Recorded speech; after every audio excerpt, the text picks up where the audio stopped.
Welcome back, everyone, to the reserves. As always, this is your host, Colin Giordano, alongside the big guy, Emiliano, bringing you episode number 38 on the Unhinged Podcast Network. And guys, the NBA season is upon us. So by the time this airs tomorrow, we'll be a few hours from tip-off. And I think that I could speak for the both of us in saying that I'm completely stoked, obviously. Like, I'm an NBA head. Obviously, this is an NBA podcast, but Emiliano, right off the bat, what are you looking forward to the most? I mean, as far as a homer answer, I'm obviously excited to see the Kings playing again. You know, anytime Kings basketball is on, it just feels like the air is a little lighter in downtown. It seems like people are just happier. You know, even after a Kings loss, it's just like seeing our small town, well, small market town at least, and seeing the basketball team playing is always a good time. But I mean, I'm excited to see LeBron. I feel like you can't be an NBA fan and not be excited to see LeBron because he just out there to prove, you know, that time is not win all. So you know, he's out there to prove everyone wrong. So I'm excited for that. What about you? I mean, I love basketball, obviously. And I think the best part about it is that knowing that any given night, like Monday, Sunday through Saturday, I could turn on the TV and basketball's there, whether it's a local game, ESPN, TNT. I could even League Pass. I can watch basketball essentially every single day if I want to. And I do love football, but that is like the one thing with football where it's like you can't watch the NFL every single day. The NBA, there's always highlights. There's always, a play that happened this day, even if it's the Cleveland Cavaliers against the New York Knicks and it was a terrible game. There's usually at least one highlight from that game. Yep. And I think there's a lot of good storylines this year, honestly. We have the return of Kevin Durant and Steph Curry. There's an MVP race that is basically anyone's to win at this point. Like there's no clear cut favorite this year, and a lot of widespread talent. We have the favorites that are the Lakers and the Bucks and the Clippers, but then you could sprinkle in those like other interesting teams that weren't really there last year. Like the Heat weren't talked about the entire year. And then obviously the Nets. And with the Nets, KD's back, Kyrie Irving, you have Spencer Dinwiddie, the shooting with Joe Harris, rim protection with DeAndre Jordan and Jared Allen, the rebounding, scoring punch with LeVert off the bench. And the craziest thing about the Nets is they have all those things which make them a title contender, but also they have all those things that are also trade assets. So Yeah. they could say, you know what, we're doing pretty well, but I'm going to package LeVert, Dinwiddie, Jared Allen, that plethora of picks, and go get us a third superstar so that we're the clear cut favorites. Like they're my dark horse this year. And I feel like it's kind of crazy to say dark horse because a team with KD and Kyrie Irving, like that should be like a duh type of thing. But yeah, I don't know. The Nets, I feel like, aren't getting enough love this year.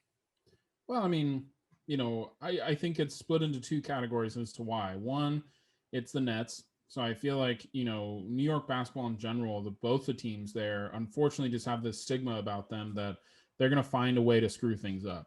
You know, and it looks like it's going to be pretty hard for the Nets to screw this season up, but there's still a chance for it, unfortunately. And I mean, the other side is, when are we going to see Kyrie play a full season?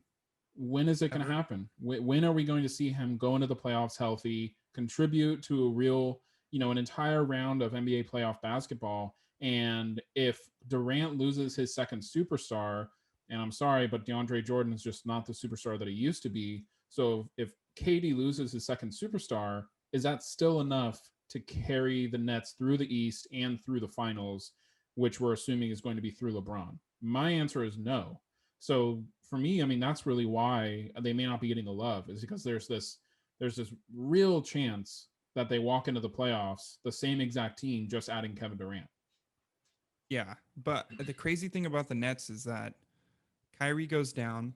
Dinwiddie goes to point guard. He's a guy that can average 20 and 5. He showed it. Joe Harris goes to the shooting guard. LeVert goes into the starting lineup at the 3. And then you still have KD and either Allen or DeAndre Jordan at the 5. Like, that's still a contender. Like, you may not have Kyrie Irving, but like you have the perfect role pieces around Kevin Durant. Like, even if Kyrie goes down, I still think that they're a contender. And obviously that the team's better when he's there. Believe the narrative or not, he's a great player and Kyrie Irving is Kyrie Irving. But I don't know. This Nets team is super interesting and I'm excited to see them. I have them slotted anywhere between 2 and 4 in the East, but that is specifically because I doubt that we see a full season of Kyrie and KD. Yeah. I think that there will be some rest games with KD. Kyrie basically misses a handful of games every single year, whether it's a shoulder or a knee or an ankle. But I think this is one of those teams where the seeding just doesn't really make a difference. And I know it's preseason, but we just saw them go out there and step on the throats of Boston. And I know that Yeah. they didn't have Kemba Walker, but I mean, KD dropping 25 points in 3 quarters. Like, you can't deny that. Yeah, and I mean, listen, KD. It appears that KD is back and in full form. It appears that he's back at 95%, and I leave out 5% because you're going to lose something. And what I think you're going to lose is those last 5 minutes in Game 7 of the Eastern Conference Finals. Like at that point, when you're exhausted, that's when you start to really feel and recognize the injuries that have piled up throughout your career. And I mean, that's when I think we're going to take a look and be like, oh, hey, there's that Achilles. Like there's the residue of that Achilles injury. Um, but I mean, I think it's an important comment that you made, and like the seeding not only doesn't super matter for this team, but I would argue that the seeding just doesn't matter in the East, especially if there's no fans. I mean, the East is very deep. It's much deeper than it has been in years past, and we've talked about that recently, kind of over and over. But there's really, at the end of the day, 3 or 4 teams that are true title contenders. And if the Nets go in as, let's just say, worst case scenario, they're the 5th seed, so no home court advantage. What's the big deal? Like, I don't think that there's any reason for concern if you lose that home court advantage, because there's still no fans. The NBA's made it pretty clear to us that there will be no fans throughout the entire season, including the playoffs. So what's the benefit at this point for a team like the Nets to push themselves through the regular season just to gain that home court advantage? Well, I mean, to me, there's only 2 teams in the East that really need to be concerned about seeding and concerned about this playoff race this year. And that's obviously the Milwaukee Bucks and the Philadelphia 76ers. Because if they don't blow it up and essentially trade for Harden, it would just be another year of disappointment for the Simmons Embiid tandem. Yep. And the experiment of bringing in the shooting next to him just didn't work. And if Milwaukee loses again, and the first through the conference finals, it's like, okay, at what point is Giannis going to take his team to the next step? But any other team outside of those ones, it's like the Celtics are still quote unquote younger. Like, they don't have to be a finals lock yet. The Nets have a couple of players that are coming off of injuries, and yes, they're a great team, but I don't think anyone would be shocked if they don't make the finals this year.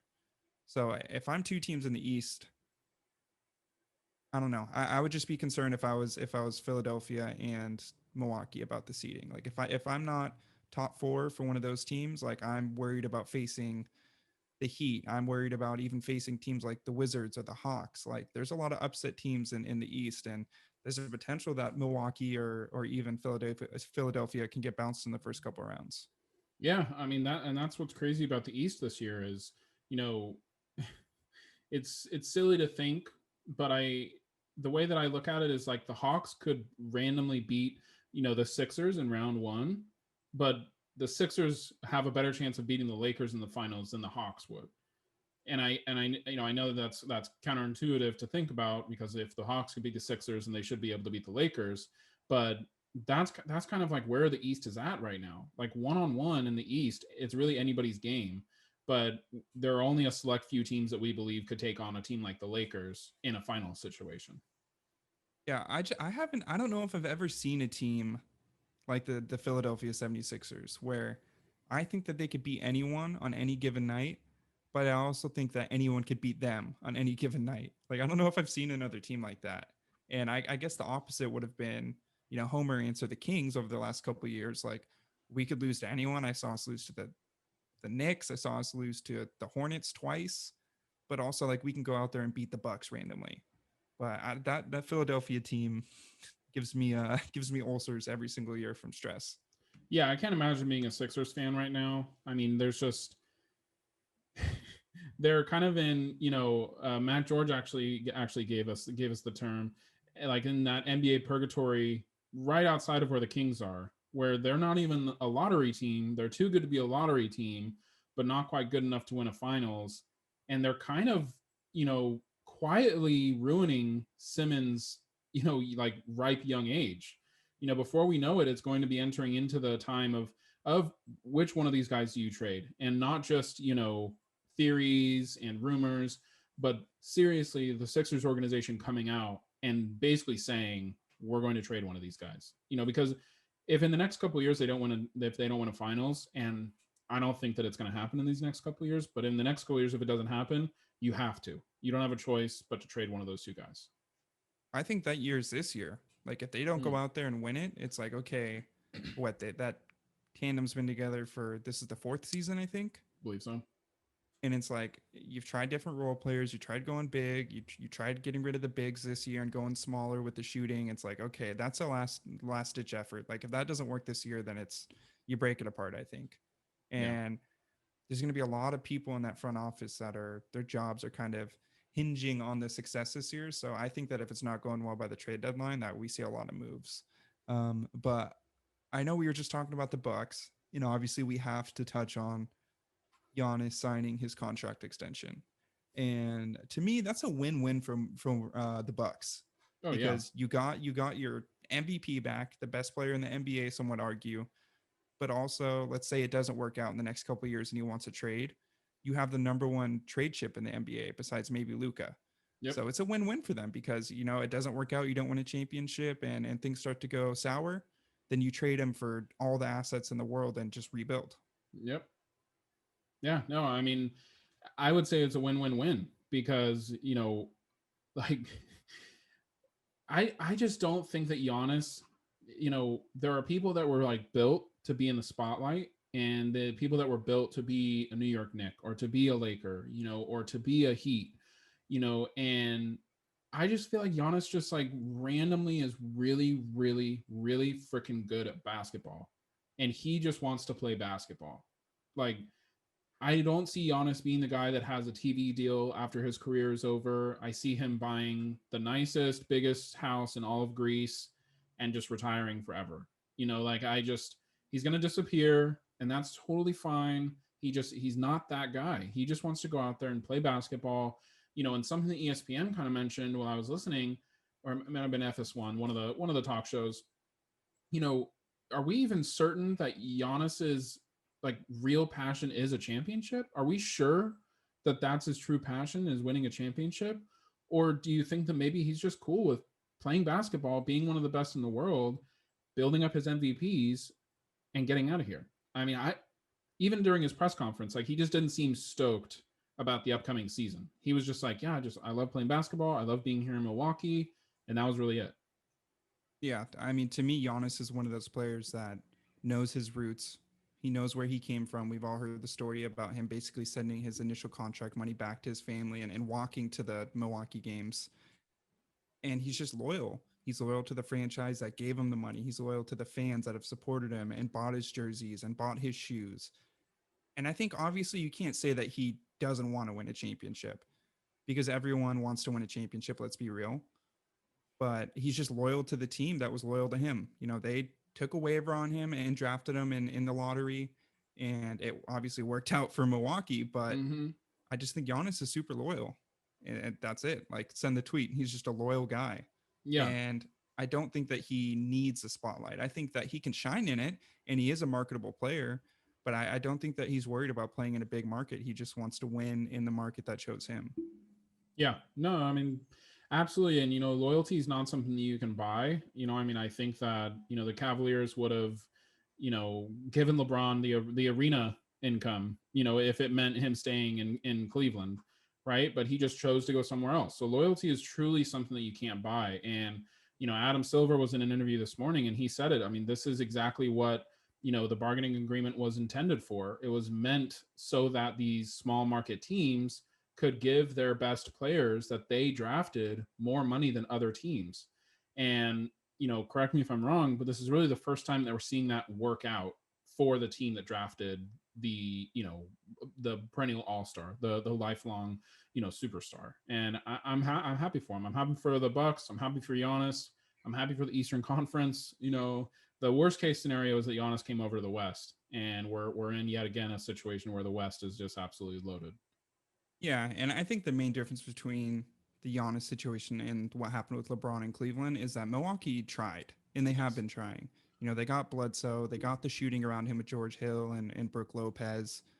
They got the pieces around him. It just hasn't, and even Chris Middleton, it just hasn't clicked yet. They haven't found the right combination. And it's almost like they got good at the wrong time, even. With Cleveland, it's like, they gave LeBron James, Daniel Boobie Gibson, and Larry Hughes, and we're like, good luck. You got this. Yeah. Put the team on your back. So I don't ever blame LeBron James for leaving Cleveland in the initial run. But yeah, it's great to see a small market hold on to their player for sure. And I think the only other guy that this has really happened with is Damian Lillard. It's another loyal guy who, stayed true to his roots, wants to win in Portland. And it's always good to see, especially us being fans of a small market team. And I hope that we have another one of those guys with De'Aaron Fox going forward. But to me, just being a fan of a small market team, I feel like I would want to be that player as an NBA player. Like I would want to win with the team that drafted me. Yeah, I mean, not only that, but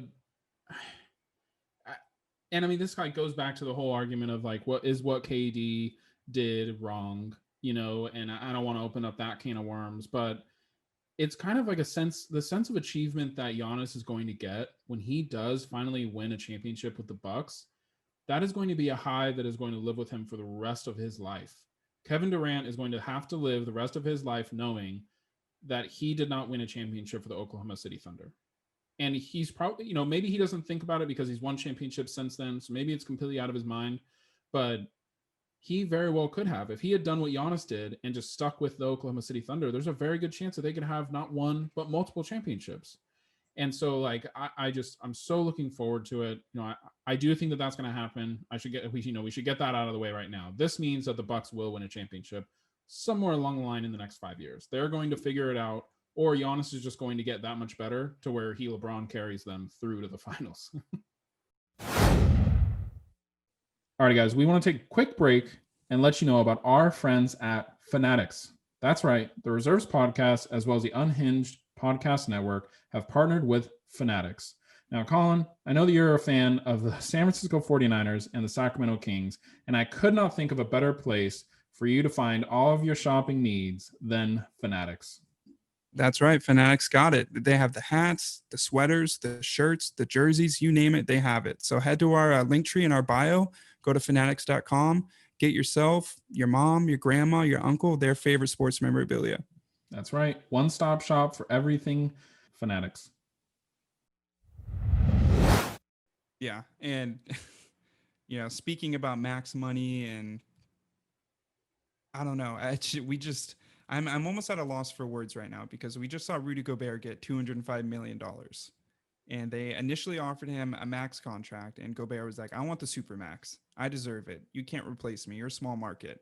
And that's the other thing that can happen in small markets is you could see players get overpaid. And we all know that the Kings do it, practically every single year. We had to pay Corey Joseph essentially $13 million a year to come here and play. We had to give all those big men all the contracts that we did over the years. And Gobert, I don't know about that $205 million because right now he's kind of a two skill type player.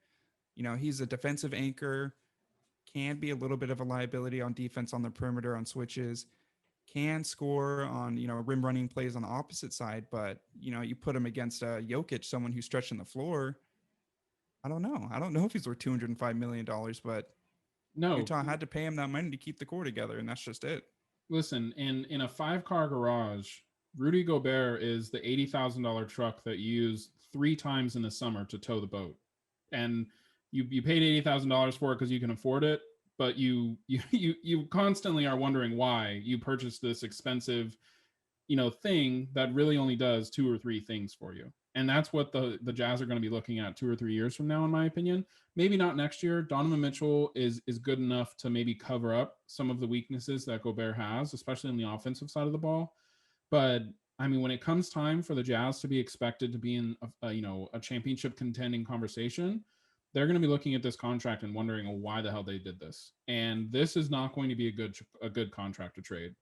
Steven, obviously, this past offseason might have shown us that hard contracts to trade may not be as hard as we think with Al Horford moving and Steven Adams moving, but I just can't imagine this contract being tradable 2 or 3 years from now when the Jazz look to trade him.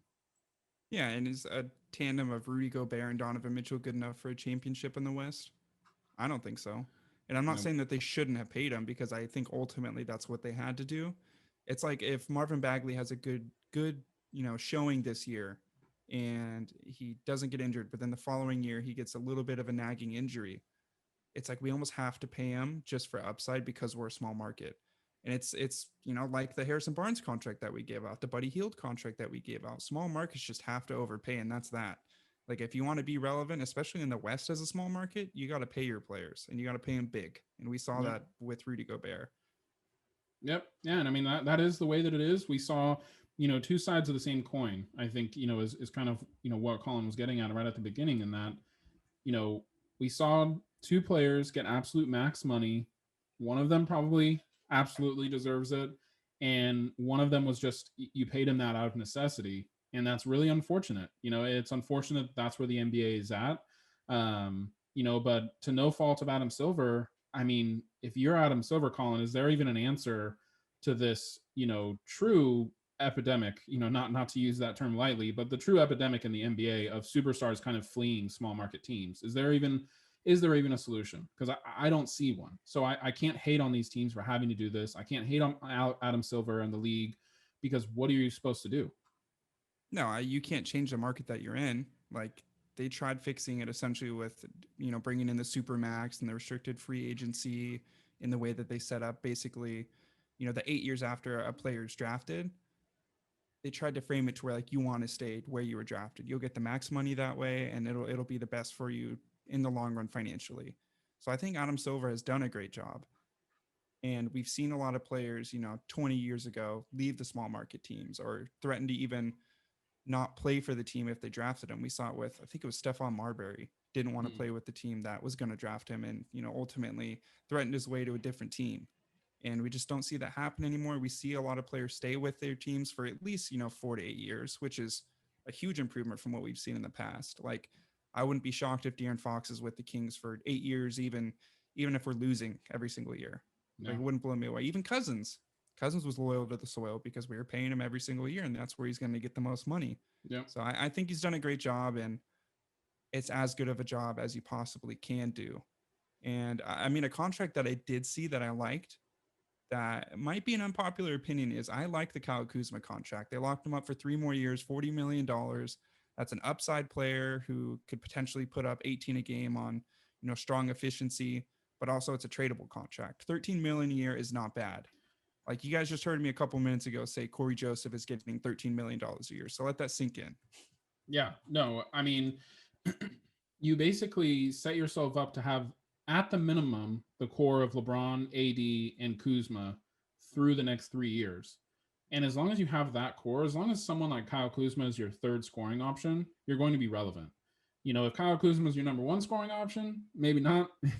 But if he's your third scoring option at the very worst, then you're going to be relevant at the very minimum. And I mean, like you said, I think the most important piece about it is that it's extremely tradable.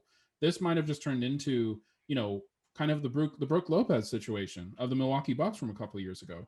Just this incredibly tradable contract. You got him for perfect money, and he is the puzzle piece that a championship team needs in order to put them over the top. Because Kuzma's not done developing. I know that he's 25, 26, but he's not done developing yet, and especially under someone like LeBron, unfortunately, it's going to take him a little longer to develop, because he's not forced to develop like some of these other players are.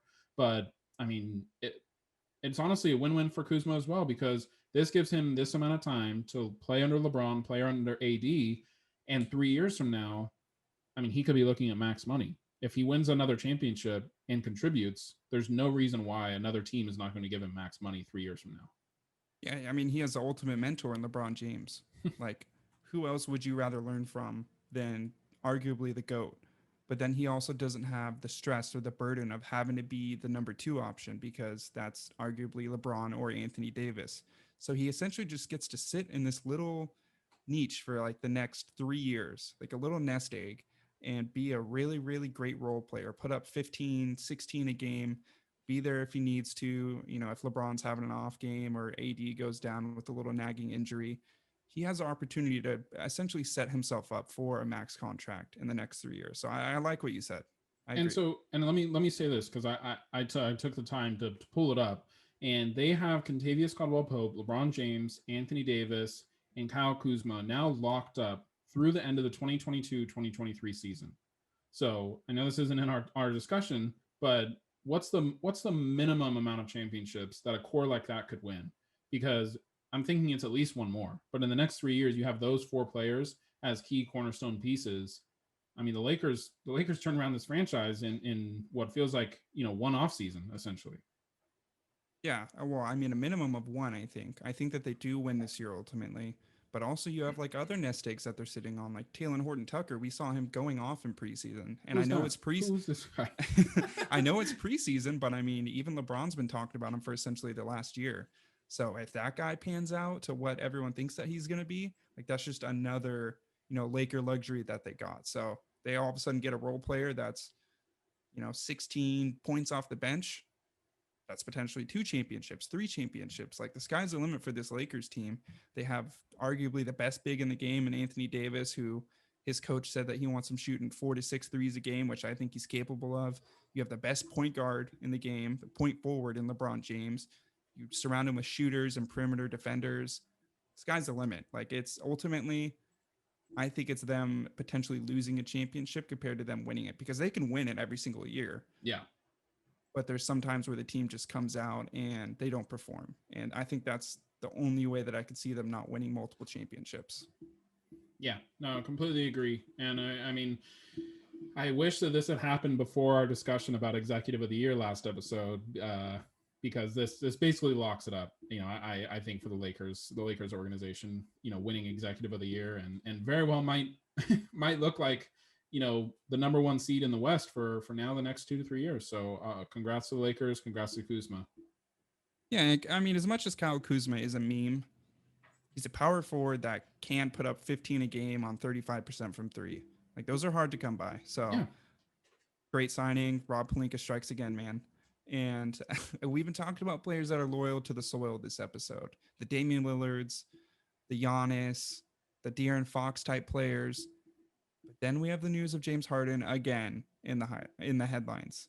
He officially does not want to be in Houston because he was asked by a reporter basically like, what do you think about this Houston team and the pieces that they added next to you? And he said, next question. So that's him saying like, I don't want to be here. Like, I'm just here so I don't get fined. I'm talking to the media so I don't get fined. I'm playing basketball, trying to play off my little belly. And in my opinion, Houston owns all the leverage here. And if I'm Houston, I'm saying, I don't care where you want to go. Like, I'll try to work with the teams where you want to go to. But ultimately, if the Hornets offer me the best package, you're going to Charlotte. You're playing under Michael Jordan over there yeah, because they own their leverage. They have the contract. yeah. And I just don't. It's so frustrating. I don't understand when players will start to realize how bad this looks on them. And it's unfortunate that it works out for them because it's just going to kind of like, exaggerate the issue. But I mean, it's kind of like even with any given 9 to 5, it's like if you get a guy or a gal who you talk to their old manager and it's just like, yeah, all this person did was complain. They never really like gave it their all because they just didn't want to be here. All they wanted to do was go to your team. They just never really proved themselves in their role. All they really did was complain. You're not going to want to hire that person because why would you want someone like that who could potentially negatively impact the culture of your team with that kind of attitude? And like James Harden took all of that, took everything that we've seen from these players that are requesting trades in the past and took it to the max. Like the guy was just openly in Vegas and in Atlanta, just absolutely doing whatever he wanted. He says in an interview, I was training with my trainer, Training and with my trainers. Yeah. I give so much respect to the reporter that was asking that question because the reporter immediately fired back and said, well, what were you doing in Vegas if the Houston organization had started their training camp here in Houston? Because it's just like, no, you're digging yourself a hole. Just be honest. Like I would respect him more if he had just come out and said, I don't want to be here. I was in Vegas training with my personal trainer because I don't want to be here. Yeah. And you can't deny James Harden's craft. He's one of the, more gifted players to ever touch a basketball. We've seen what he's been able to do and it almost change the game in a sense of getting fouled. Like he extends his arm to get people to reach to go to the free throw line. And yeah, I think he, one of the years was averaging like 15 a game from the free throw line, which is like almost unheard of from a guard. And he makes any team he goes to better on paper, but I would be a little scared if I was other teams, seeing the way that James Harden's acting and seeing the superstars that he's driven away in the past. Like, I wouldn't be super confident in essentially leveraging my future to get a 32-year-old diva. Because we've seen the reports that have come out from, ex Houston employees saying that James Harden has been late to flights. He's been late to film sessions to where Westbrook is saying, I don't care where he's at. Like, start the film, start it. He's, not one to show up to practice before. We've seen him at the strip clubs. I know it's a meme at this point, but he just seems like he's so gifted, but just doesn't care. Yep. And at this point, he's realizing, okay, like I'm 32, like I'm only in my prime for a couple more years. I need to win a championship, but his best, shot at a championship might have already passed because he didn't take it serious enough. And it might be like, this is one thing that's confusing me in the current moment is like, it might be in Houston right now. Like, how are you not looking around on this current Houston team at a healthy Cousins, a healthy John Wall, and Eric Gordon? Like, you're looking around your team. How are you not recognizing that? Okay, you know what? Year after year, we've disappointed, but the Houston organization did everything they could to build a team around me that is going to give me our best chance. Like, listen, if he goes to the Nets, if the Nets keep Irving and keep Durant, and he somehow lands with the Nets, they're title favorites at that point. When you have that much offensive scoring power, that you essentially rebuilt the Warriors. Like that's it. That's a lock. But there really aren't that many teams where his chances go that much higher than where he's living right now. I mean, I don't know if that's crazy, but the Lakers aren't going to get him. I don't think the Bucks are going to go try to get him. So I just don't see another team out there where he's going to find himself in a better situation, especially for whatever team he goes to. They're going to have to give up so much that by the time you get there, are they still the same team? Yeah, and that's kind of what I was saying with the Nets is like they would have to give up all of their glue guys to get James Harden. But I mean, three superstars in James Harden, Kyrie Irving, and Kevin Durant are going to win you a championship if they're healthy. Yeah. And I think the ideal landing spot, and I know we covered this a couple episodes ago, but an ideal landing spot for James Harden, I think, and Houston would be Philadelphia. Either playing next to Joel Embiid or Ben Simmons, two dominant, I'm going to call them bigs because they're both 6'10 and over, two dominant bigs in the NBA who can, with Joel Embiid, he can hit from the outside. Ben Simmons can essentially get to the bucket whenever he wants to. I think that's the ideal spot for him because he still will be the alpha guy in that offense. And I think that's what he's looking for. He wants to go to a market that does have talent, but he's still the number one option. Yeah. And I mean, look, I don't think the Sixers is realistic because if everything we're hearing is true about him being a diva and how he acted with the Houston organization, the last person that wants to repeat, that drama is going to be Daryl Morey. I mean, he just got out of it. And now he's in a situation where hopefully it's full of young potential superstars that want to win, and want to win together. I mean, I think a narrative that has changed, not to go into a tangent with the Sixers, but a narrative that has changed is that Embiid and Simmons don't supposedly, don't want to win together. And now all you're hearing is that they want to win together. And especially with the addition of Daryl Morey and getting rid of the Horford contract, they have every reason to believe that they will win a championship. But you bring someone in like Harden and you mess up that chemistry, Daryl Morey should be the first person to shut that trade down. Yeah. I mean, I just think that if you're an owner, I mean, where do you rank James Harden right now? Is he a top 5 player? Man, I'm gonna get blasted for this, but I just don't think so because I rank my top players in the NBA are like how well do you contribute to a potential championship, and I just think that Harden is just Let's missing. say putting the basketball in the circle. Is he a top 5 player? Yes, in terms of scoring, he might be. In terms of just pure scoring, he might be top 5 all time. Top 5 all time in terms of just his scoring ability. And I think Daryl Morey sees that and knows that if he gets someone that can put the basketball in the circle and get paid millions of dollars to do it, and he's the best at it, like you, and I know it goes against what I said, but as a basketball GM, and Matt George said this last episode, there's a reason why us fans are basketball GMs because we might disagree with it, but Daryl Morey sees James Harden's scoring ability and is like, if I can get 34 points, 11 assists on my team next to Joel Embiid, who gets 26 points and 10 rebounds a game on a couple blocks, that's championship. And I think that's the argument there. And I think that is true. There's a reason why all these Twitter people, Emiliano and myself, all of our friends aren't basketball GMs, because we do think we know a lot. And obviously we have a basketball podcast, but at the end of the day, we're not basketball GMs. And I'd like to think that they know a lot more than we do. So wherever James Harden goes, I think will probably be the best basketball decision that that franchise makes, because they're getting a top 5 talent in the NBA is kind of what I was getting at. As much as he is a diva, we have to respect his scoring ability. Yeah, and I mean, I think anyone has to not only respect his scoring ability, but I mean, we saw some of the potential trades going through, Instagram and Bleacher Report, and at first glance, it's like I balked at a lot of them because I was just like, this is absolutely freaking ridiculous to give up for one player. That's what you're doing. Every single one of these trades was, the Nets received James Harden, the Sixers received James Harden, the Heat received James Harden, and it's like that's all you're getting back. But this kind of begs the question, the question is old as time. How much is a championship worth? You can't put a price on it. It's priceless. So if you know what, and this might make me talking through this is making me switch my commentary a little bit. But listen, if Daryl Morey's willing to do it, and if the Sixers go on to win one championship, then Daryl Morey's a genius. Right? Yeah, and that's why I'm saying that, and I agree with you. Sometimes talking through things makes you change your opinion, because us as Kings fans and just fans in general are going to be biased. But if you said, let's trade De'Aaron Fox for someone that we know could win us a championship, as Kings fans, we're going to be like, no, like De'Aaron Fox is our future. He's going to be a top 5 point guard in the NBA. But as an NBA GM, in terms of being kind of in charge of the product that you put on the court, reflecting the revenue of your essentially company, you're going to say yes. Especially a team that hasn't sniffed the playoffs in 14 years, you're going to want to get the franchise guy that can get you a championship. But the fans are going to say, there's no way I'm giving up a fresh 23-year-old guy, shout out De'Aaron Fox, happy birthday, for a 32-year-old point guard. Like, that's not happening. Hey, we sniffed the playoffs. Okay, it's like being in downtown Disney, but not being able to afford a ticket. I can still smell the churros inside, but I just can't quite get to them. We sniffed the playoffs. Okay, but we like to eat the churros. Okay, that's the best part. I'll pay $20 for a Disneyland churro. Okay. Wow, Disneyland's been coming up a lot.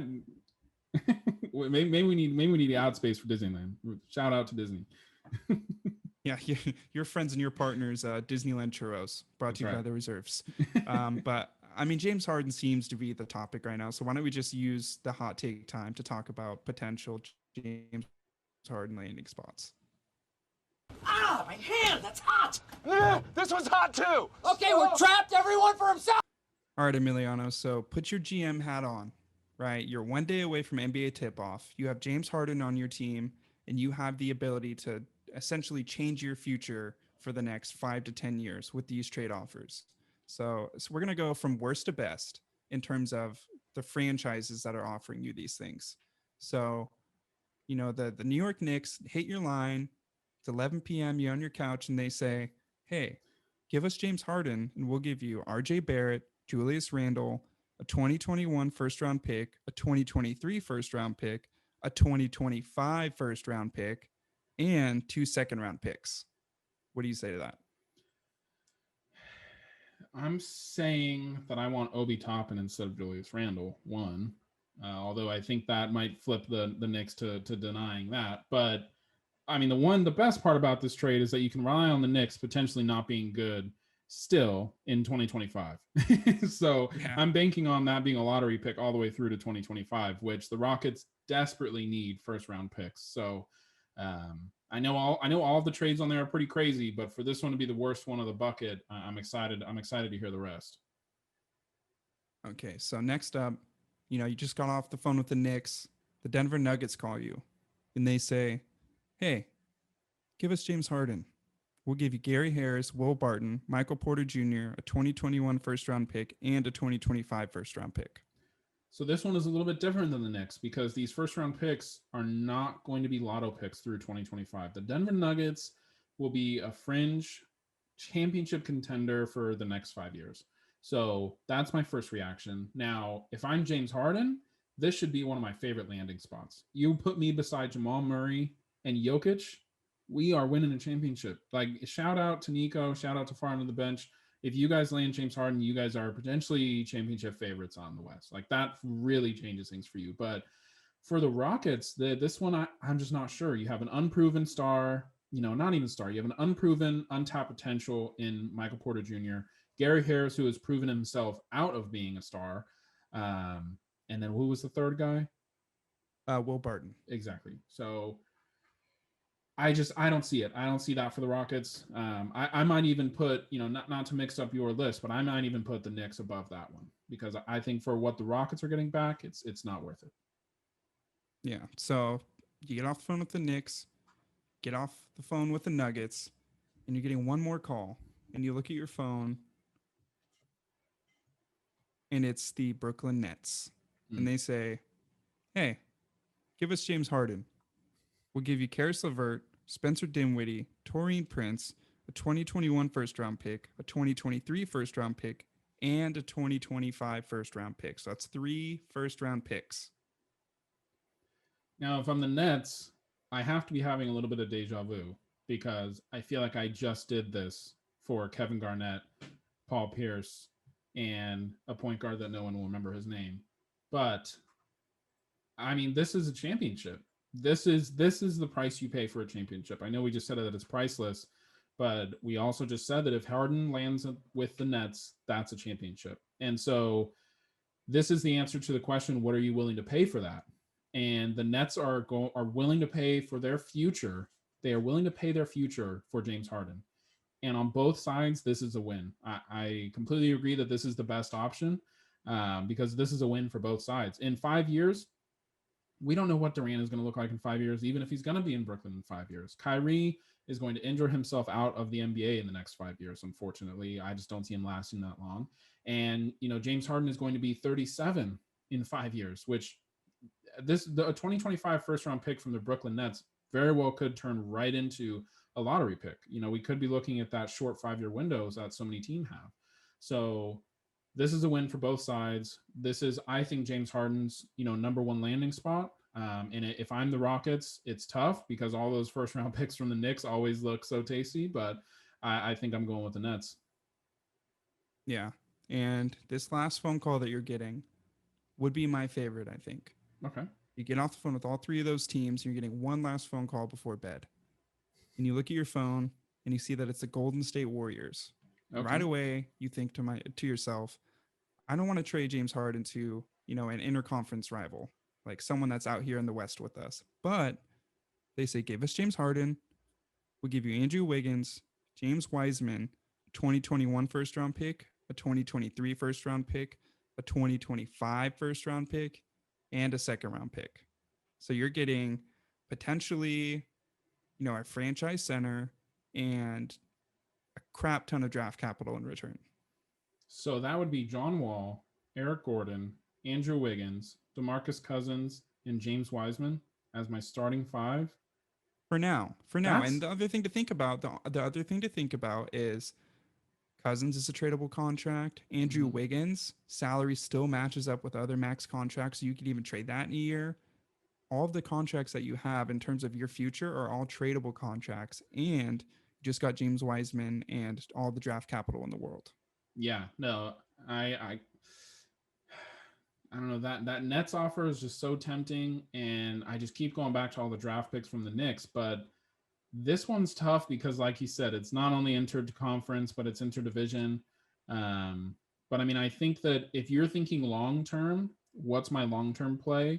This is definitely your option, and the Warriors are almost in a similar position as the Rockets in terms of win now mode, but none of the Warriors superstars are truly unhappy. I mean, I think even for Wiggins, not that he's a superstar, but I think even for Wiggins, he's happy being in Golden State. He's happy playing, third or fourth fiddle to Curry, Green, and Wiseman and the rest of that, offensive juggernaut when Klay Thompson gets back. But yeah, I mean, that would be so crazy, man. Curry, Harden, Wiggins, Draymond Green, and James Wiseman.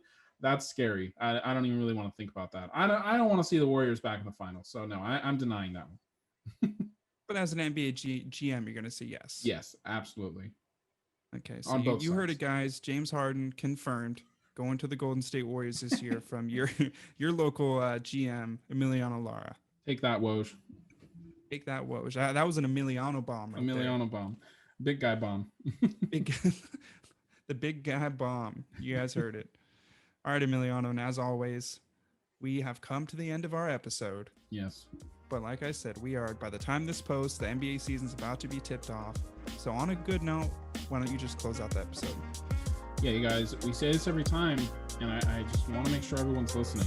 If you've made it this far into the episode and are not following us on Twitter at Reserves Podcast, following us on Instagram at the Reserves Podcast, and subscribe to the YouTube channel Reserves Podcast, we just don't know what to tell you. So please subscribe. If you're listening to this on Apple Podcasts, Google Podcasts, make sure to leave a review, a like, and a comment. And please hop onto our Anchor page if you'd like for the podcast, and we super appreciate it. Make sure that you're following the Unhinged Podcast Network on Twitter as well. And we will catch you guys on Friday. Peace.